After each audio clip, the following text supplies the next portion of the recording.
যেদিন সাইদ গলি খাইছে এরপরে আমার বাবার এবার খুঁজা ভাইটা জিজ্ঞাসা ফোন দিয়া, বাবা তুমি কই আছো?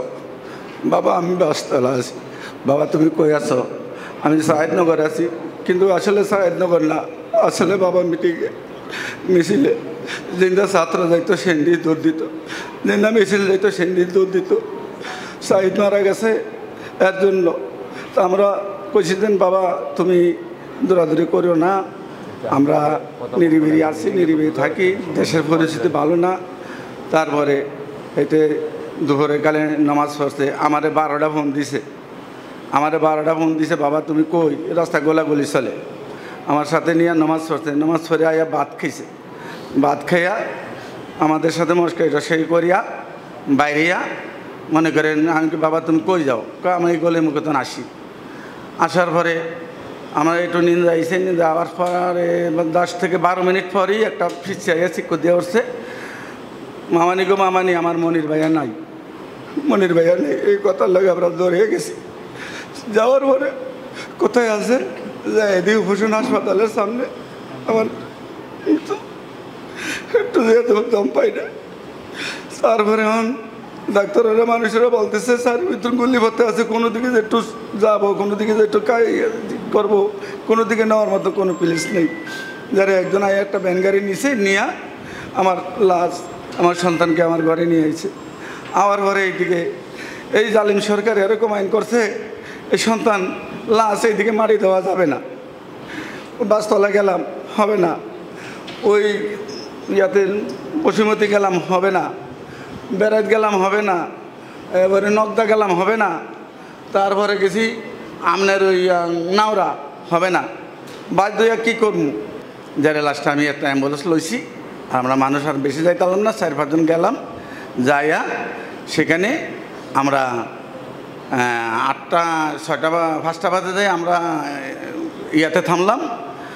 যারা এখানে আর গাড়ি টাড়ি নাই, আমার আর ফেরি ছাড়তেছে না। যারা যে ফেরি ছাড়বো 6টা বাজে, এই ফেরি ছাড়ছে 8টা বাজে। 8টা বাজে ছাড়িয়ে আমরা এনে তো আমাকে কবর টবর ক্লিয়ার করলো, করার পরে আমরা এনে যে 1টা বাজে আজান দিছি, আমরা যে আর কবরস্থানের সামনে উপস্থিত হয়েছি।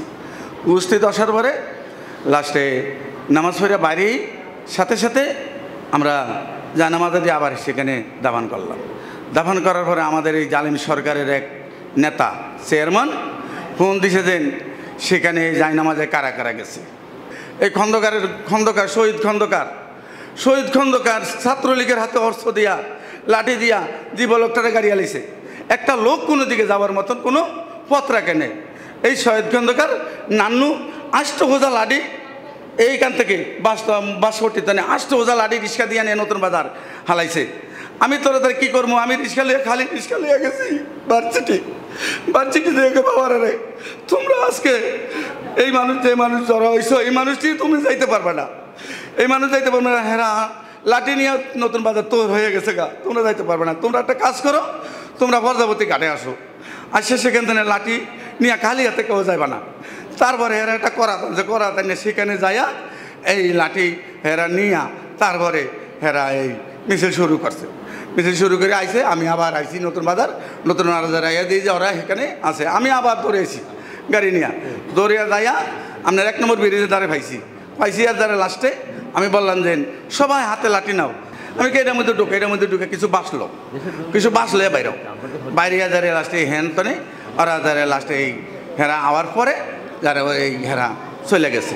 চলে যাওয়ার পরে এই ফর্দে আমার ছেলে সেই দিকে আগাইছে, হেদের সাথে মিছিল করে ওই দিকে গেছে। তো 19 তারিখ মনে করেন 4টার দিকে আমার ছেলে এন্তেকাল হয়েছে। আমরা তো মনে করেন অনেক কষ্টের মাধ্যমে আমরা এই দেশে নিয়ে দাফন করলাম। তবে আমার একটা কথা কি, আমাদের সকলেরই একটা কথা, এই জালিম সরকারের ফাঁসি আমাদের প্রয়োজন। এই জালিম সরকারের ফাঁসি এই বাংলার মাটি তাই না, জালিম সরকারের সাথে যত অকর্ম করছে সব নেতাদের এই বাংলার মাটিতে আমরা একটু বিচার চাই। আমাকে এই আবেদন। আমার সন্তান গেছে 18 কোটি মানুষের জন্য রক্ত দিছে, আমি দুঃখ নেই, আমি শান্তি। কিন্তু আমি মারা যাওয়ার পরই কইছি যে আমার সন্তান জান দিছে, জীবন দিছে, 18 কোটি বাঙালির জন্য তুমি কেন্দ্র না। তা আমরা কি বিচার চাই নাকি না? তাইলে আমাদের এই বিচারটা কিভাবে আপনারা একরত্র হইয়া এইভাবে বিচারটা আমরা দাবি করতে হবে। আমরা সরকারের কাছে, নতুন সরকারের কাছে এই আপনাদের বিচার আমার আবেদন। আমি ধন্যবাদ। আসসালামু আলাইকুম রহমতুল্লাহি ওয়া বারাকাতুহু।